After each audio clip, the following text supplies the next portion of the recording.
TV, anggota tim penyelam Kopaska TNI Angkatan Laut Mayor Laut Edi Tirtayasa mengatakan, pesawat Sriwijaya Air SJ182 ditemukan dengan kondisi hancur berkeping-keping di tempat penyelaman sekitar perairan Kepulauan Seribu, Jakarta. Saat menyelam, Edi melihat serpihan pesawat dengan ukuran kecil.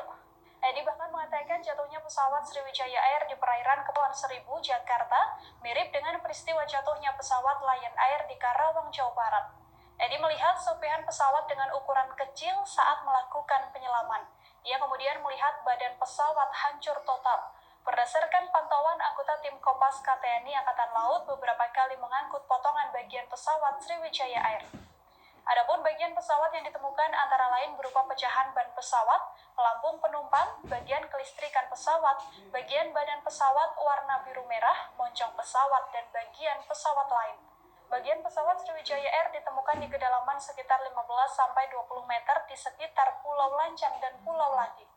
Diketahui pesawat Sriwijaya Air jatuh setelah 4 menit lepas landas di Bandara Soekarno-Hatta.